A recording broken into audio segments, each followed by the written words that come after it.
Welcome back to another episode of Fishing the 262. In today's episode, we're going to talk tackle crafting, specifically jig making. I'm going to show you guys a mold that I think is an essential mold to own, and I'm going to talk about some of the criteria of what mold I think you should buy for your jig making experience and your jig making journey. Now, the answer, quite honestly, is different for every single angler because not everybody does the same techniques. For instance, I skip a lot of boat docks. So for me, the Arky jig mold makes a ton of sense. I skip docks. That jig skips great. I can paint it however I want it. I can tie whatever colors I want. I can mess around with different hooks. Typically, right now, I'm pouring on a BKK hook, which is not something that you're just going to go out and find in a lot of your Strike King type jigs out there on the open market. So customization, key for me.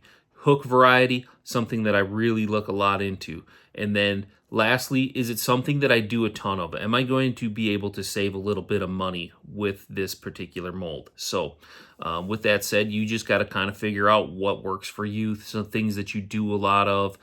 Maybe you've got a buddy that does it a bunch too. You guys can go halvesies on a mold and save some money that way too. I've done that in the past as well. So without further ado, let's get into this mold that I want to talk about specifically for northern smallmouth anglers. If you live up north and chase smallmouth, I think this jig is a must-own mold. I do 6 different techniques, so stick around. We're going to go through the techniques that I do with it, and then I'm going to give you 2 little bonus tips at the end.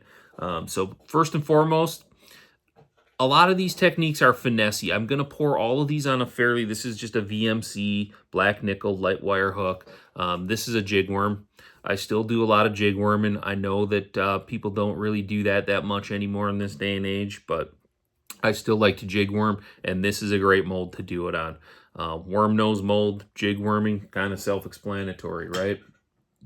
Real similar in nature. This one's not rigged very well, but is a Ned rig. Very similar to jig worming, just a much more compact, smaller hook, smaller size head usually.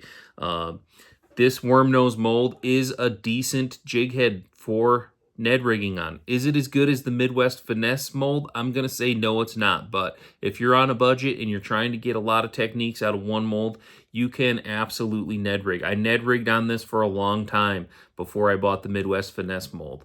So Ned rigging on the worm nose is a really great option. You will find if you use a Z-Man style bait, it'll stand up pretty good. A bait that floats. If it's not a Z-Man, if you're throwing a accent, something a little heavier, you will find that instead of standing vertically, it'll kind of have a tendency to want to tilt down at that 45. Doesn't matter though, you're still going to get a lot of bites on this, so absolutely you can feel good about Ned rigging on the worm nose mold.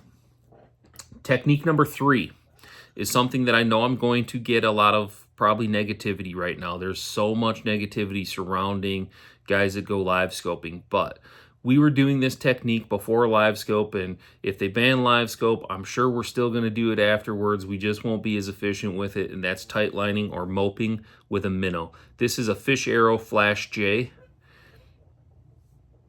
on a worm nose. Great for tight lining. Moping is what we always called it in this part of the world. I know some people call it shaking a minnow. I don't think shaking the minnow is quite exactly the same, because when I'm tight lining, I'm sending it out and I'm letting it pendulum back on a tight line.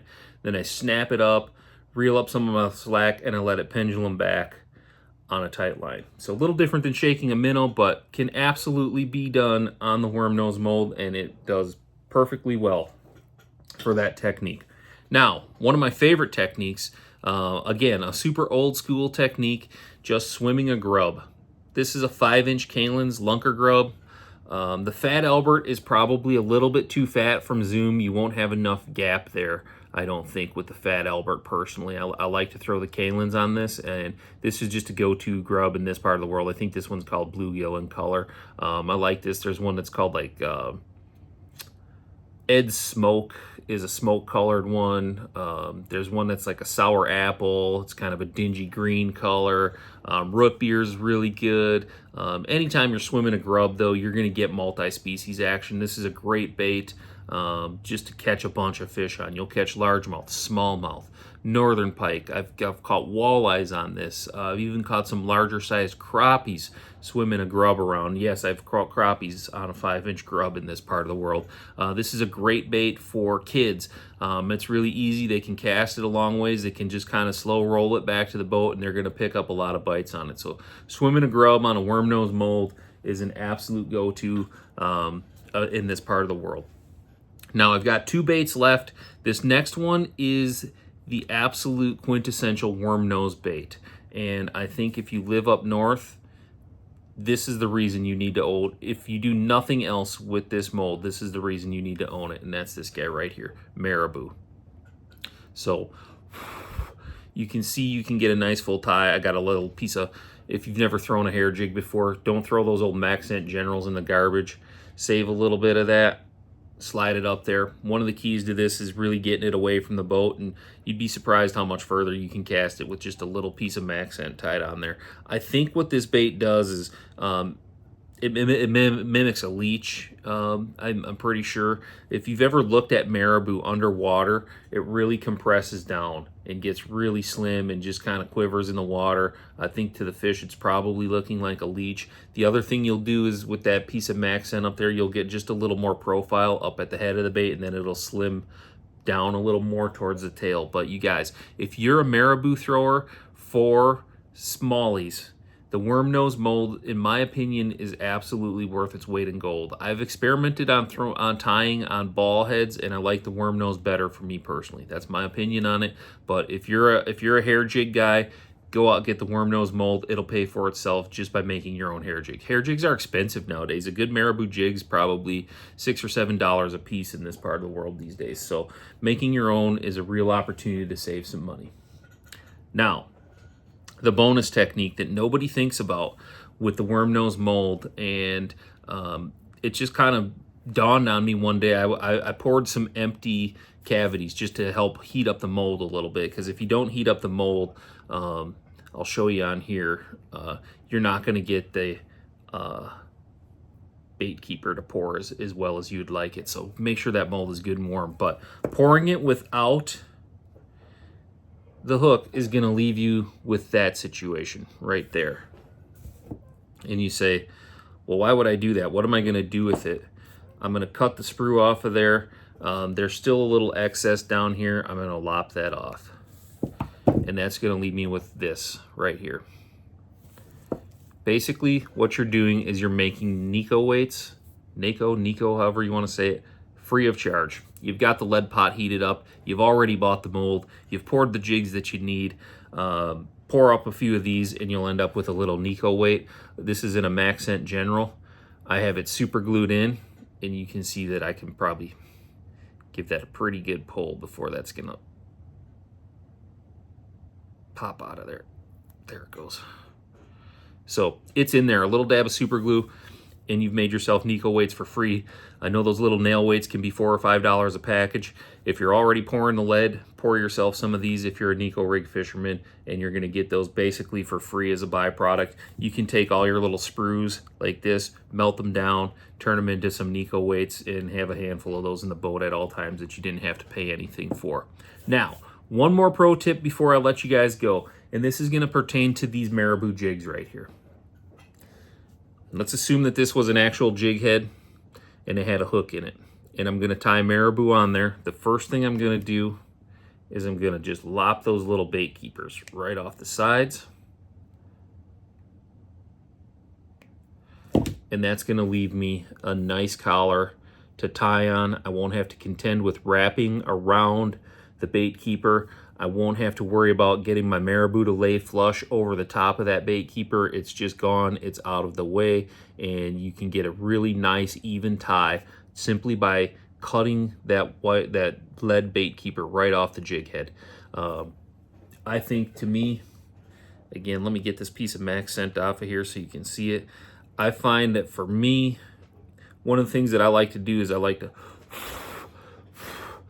to blow the Maribou out, and I look to make sure that I'm not missing any spots. And I find that when I have that bait keeper on there, the Maribou doesn't lay as well, and I don't get as even of a tie.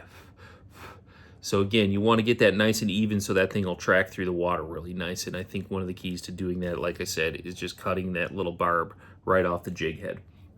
You guys, that's going to do it for the Do It Worm Nose mold. 6 techniques, 1 mold. That's when you start to see some real savings out there on the water, when you got a bunch of different techniques, or if you've got a technique that you just do a ton of.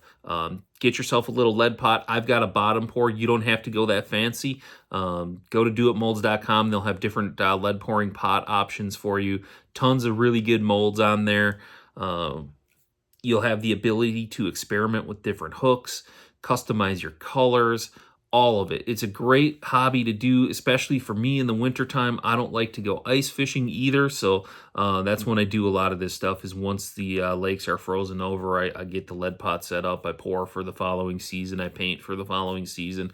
Gives me some time during the winter to tie new hair jigs, to tie new skipping jigs, swim jigs, you name it.